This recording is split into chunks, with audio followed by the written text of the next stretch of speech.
And she's also been one of the founding members of AWE, Australasian Women in Emergencies. And thank you, Bridget, for all your work in that. So Bridget's going to speak to us a bit about the what Red Cross has been doing, running a forum with partners on this really gnarly issue. And hopefully, Bridget, some of the key findings from that recent forum and when we can expect that report. So I might pass over to you if I may, and please introduce yourself more as you like.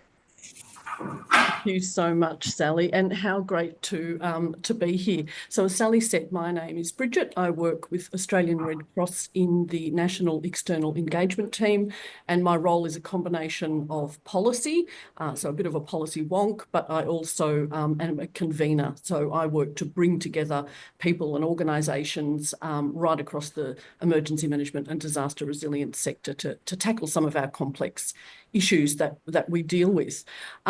Great to see so many Red Cross colleagues here today. Hello. And if I haven't met you, please feel free to reach out at any time. So one of the things that we did earlier this year was convene a national symposium focused on housing, homelessness and disasters. The symposium saw about 125 professionals come together from Australia's housing, homelessness, NGO, government, academic, service provider sectors to come together to really explore some of the critical issues surrounding housing insecurity and homelessness in the context of disaster response and recovery. So I think, you know, as Sally said in the introduction, we've got two crises happening at one time. We have a housing crisis. We have increased unaffordability and a huge number of people that are facing or at risk of homelessness every single day.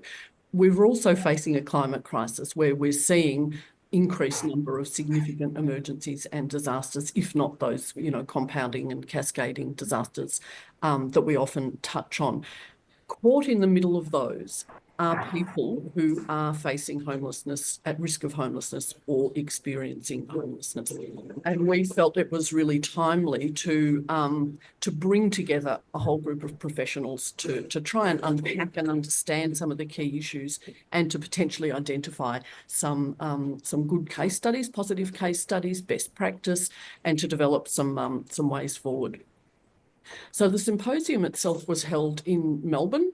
It was an in-person symposium. We did have a small group of about 25 people who attended online.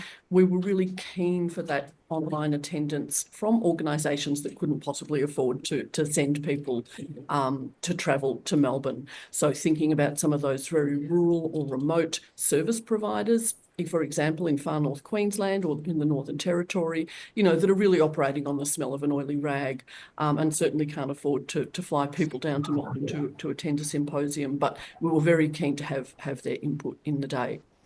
So we heard from 3 experts throughout the day, and we also hosted a series of collaborative workshops where we really wanted to draw on people's expertise and experience. So just quickly, I'm going to touch on a few things and then lead into some of the thinking that was done in the workshop sessions. So first of all, a bit of a snapshot on homelessness. Now, homelessness services face immense pressure, and every night there are over 122,000 people experiencing homelessness. So that is, they have nowhere to sleep that night. Only 6% of those sleep rough. So we often think about homelessness and we think about rough sleepers, but in fact, most people are in insecure or inadequate housing. They might be couch surfing, they might be staying in motels, rooming houses, boarding houses, caravan parks, or other forms of temporary housing. Now, this means they have a bed for the night and yes, a roof over their head, but it is certainly in no way, shape or form a home. You know, it's not secure, it's not safe, and people can't go ahead and live the kind of lives that they want to live while they're having that precarious housing situation. So each year, homelessness services support around 273,000 individuals, and this is predominantly women and children, those affected by domestic violence and those from First Nations community. However, over 108,000 requests for help go unmet due to limited resources. Rising rents and low vacancy rates really worsen the situation, which can often then force service providers to make really difficult choices around who are we going to prioritise tonight. Do we prioritise the Indigenous family, or do we prioritise the woman who's fled a family violence situation? And many people who need help either don't seek assistance because they're aware that the assistance just isn't available, or they can't access services. Despite this, homeless services are really crucial in supporting individuals with complex needs. You know, they're the ones that really understand what the drivers of homelessness are, have trauma-informed approaches, understand what services are available and are able to provide referrals and so on. So those specialist services are really critical. But disasters also create real challenges for homelessness services. So instead of a steady flow of people into homelessness, and that, you know, well, we know that there's going to be 108 people that we can't service over a year, they're suddenly responding to thousands of households made homeless overnight. They also have to respond to the long tail of trauma and the secondary crises of recovery, and they have to meet the needs of people who were already homeless before a disaster hit. So we're suddenly asking homelessness services to respond to massive need where they're not funded to do so, they don't have surge capacity, and they don't necessarily have the skills to be servicing a whole new cohort of people, which are often homeowners that have never had to access services in their life. There's also then a binary of sort of deserving and undeserving homeless people in disasters that can really deepen the disadvantage faced by people who are already homeless. So I'll give an example, and that's things like you need to have an address in order to be eligible for disaster funding, for, you know, emergency grants and so forth. If you don't have an address, but you've been impacted by a disaster, you're still deserving of that support, despite the fact that you don't have a permanent address, and yet you are ineligible for that funding. So that sort of deserving and undeserving thing becomes really complex. We also heard from Michelle Villeneuve, who many of you will know, of course, and her work with person-centred and disability inclusive emergency planning. She's also doing some work around person-centred homelessness planning, and very much the principles around her person-centred disability inclusive planning, she's sort of translating across into the homelessness sector, and you can look her up online and find out what she's doing. We heard that peak bodies, local planning experts and non-profit organisations that work directly with homelessness services can offer a solution. So these organisations have established trust and rapport with homeless people and can serve as bridges between vulnerable populations and disaster recovery planners. But one of the key themes that really came out throughout the discussions was we need to build those relationships in peacetime. It's no good going and knocking on the door of a homelessness provider in the immediate aftermath of a disaster. They don't know who you are. They don't know what the structures and the frameworks and the processes are around working together. So really working early to build relationships, to build processes, to understand you know, what each other's roles and responsibilities are. There were also some really good examples that were raised of sort of local place-based co-design, things like Logan Together. The Victorian Council to Homeless Person plays an advisory role to government, and how these kind of approaches can have direct input into planning and how effective that can be over the longer term. Bridget, can I ask you 2 minutes? Yes, you can. Thank you. Thank you. I think another thing that came through really strongly is just ensuring visibility and acknowledging that people at risk of homelessness or facing homelessness are part of your disaster impacted community. It's not just homeowners, it's people who are insecurely housed, it's tenants, it's people living in rooming houses, it's everybody in the community. And I think many of our structures and our frameworks around disaster recovery in particular are very much focused on homeowners, and it really puts at risk huge numbers of and growing numbers of our population, with young people looking at renting for the rest of their lives. Language is important. Using terms like people with housing needs rather than homeless people can help to really humanise and respect individuals. and trauma-informed approaches being really important as well. We are working on a final report based on the presentations of the experts who came along to the symposium, based on the workshop discussions with all of those people from those different sectors and organisations, and we're planning on launching that final report in February next year. But I realise I've only touched on a few things. You know, there's so much more I could say.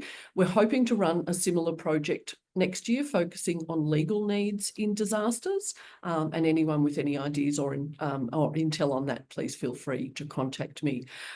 We're really pleased to have done this work. We very much lent on the work that Catherine's done as part of the SRRG, and I'm really looking forward to hearing what she has to say next. So thank you so much. Thanks, Bridget. And just so everyone is aware, please think of your questions. We'll come back to a full conversation because I think there's many questions we'd probably all love to post to you, Bridget. And including, of course, there's a fantastic issues paper you did before the forum, which is really good reading. I think we're going to post that in the chat as well. So thanks, Bridget, and we'll come back to you. And Kath, I'm going to pass over to you. And Kath, as most of you will know, is the National Recovery Consultant who works for the Social Recovery Reference Group, a long name, but it means every state and territory has a rep on that group, as well as New Zealand and Red Cross. And they work on what are pressing social issues for all of us. So Kath, without any more from me, do you want to add more about your role and the work of SRRG, especially in this temporary housing issue following disasters? Yeah, thanks, Sal. And thanks, Bridget, as well, for kind of, I guess, framing up some of those really big key challenges that we're talking about in this space. The Social Recovery Reference Group, like Sally said, it's actually been running for 40 years this year. And it really, it's really about trying to get states and territories together to really talk about what are the key issues that all jurisdictions are facing, along with New Zealand Red Cross and our Commonwealth colleagues, and really try and see how we can work better across borders to really see what are the common themes and what are some of the ideas we can push forward. So I guess some of my thinking when I think about this space will be kind of coming at it from a bit more of a government framing. And I guess when we think about temporary housing, I just thought kind of some of the things, one of the things we've talked a bit about when we've been doing we started this work over 2 years ago, and we've done a literature review, which was in the invitation, but we're looking at kind of what are we talking about when we look at this space. And I think there's some of the phases, and this is really looking at once a disaster kind of happens, what are the phases? So one of the challenges I think is that you've got a lot of different players involved in this. And it's not often in most jurisdictions, it's not one agency that has the responsibility to do this work. So in emergency relief, the disaster happens and there's the emergency relief, or sometimes an evacuation centre is set up. And that's where people will go for a couple of nights to see, find a safe space. It's really meeting those immediate needs. From there, people then might be put into emergency accommodation, which might be motels, hotels, something short term that might be kind of for up to a week. And then we're really looking at beyond that kind of, and that emergency accommodation really does look different. In some events, that's gone for 6 months. So every event is really different, and really what the availability of housing is the crux of what different models are going to be used or approaches. But beyond emergency accommodation, it's then that temporary accommodation or temporary housing. And that can be in different formats. It might be caravans on people's properties. It might be a village model. It might be like a prefab structure. It might be a shipping container. And it often is with family, like some of the kind of initiatives that people will take themselves, is staying with family and friends. They might be able to utilise their insurance to stay in a motel or have a rental if rentals are available, which is a huge challenge, as we all realise. So different temporary housing initiatives are kind of set up. And then the idea of really trying to get people back to something that's more stable and more permanent for for them to go to, which really enables people to be more settled in their recovery and start to process a whole heap of other things that might be going on for them and their families. So they're kind of some of the phases, and what the challenge we find is they're all often done by different agencies. So different people will be in different phases and they might have to go back. You know, it might be that, yes, you were staying with family and friends, but that didn't work out. So you might then have to go back into a motel or a hotel with government support, or you might then have to try and look at a solution that might be a short-term rental. So people are moving different phases of and they might be in different phases of that recovery, and they might have to move from agency to agency. And that's not always smooth sailing when it comes to collaboration and coordination across government departments. So I think that's one of the big challenges is how do we support people in that journey, especially if they're needing to go potentially from like a Department of Communities through to, it might be a recovery agency. So it might be different agencies that are supporting people, and that can be one of the challenges. I think the other thing that's really vital is across all these, we should be really looking at that case management support for people. And that can be by a different agency, again, that might be leading in how to support people with that case management. And there's different models of case management. Wowzers, that was a quick one. 2 minutes. All right, I'll keep going. I might jump into what I think some of the really big challenges we have is around there's really a lack of formalised planning so you've got all these different agencies playing different roles, but really it's not clear on who is responsible for which parts, and I think that lack of planning, and Bridget raised this as well, lack of planning into the sector. So, they're not just the government responsibilities, but the sector more broadly, and who's there to play a key role locally to really drive some of that work at the local level for the sector. One of the big challenges that's come out from a number of reviews is really a lack of exit strategy and planning. And I think this really comes because there is no plans at the beginning. So a lot of it has historically been done on the run, which means they're looking at solutions, but that are immediate for now are, looking at the structural components, but they're really not thinking about that exit strategy for families. I think limited or lack of consultation for the people that are needing this support. What is the solution that's best going to meet those people's needs, especially when we're talking about people with really potentially complex, they're already in a very complex situation themselves. And we've seen that with people that are facing mental health challenges, and how we support them in these journeys, and often we've seen in the village settings, bringing a whole heap of people from different backgrounds and different cultural mix and all different community sectoral experiences into and asking people to live in really close proximity when that is maybe what they've never lived like before can be really challenging. Some of the key messages coming out is the importance of really respecting that connection to land, community.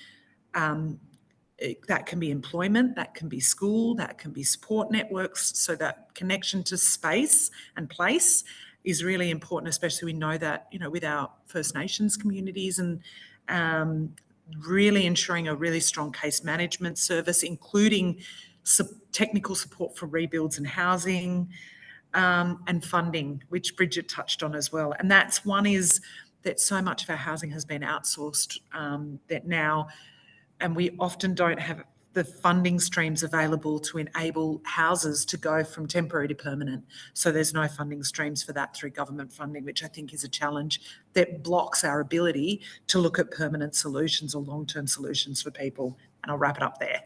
Oh, thanks, Kath. Really hard to wrap both of you up because there's a lot of great work that's going on in that space.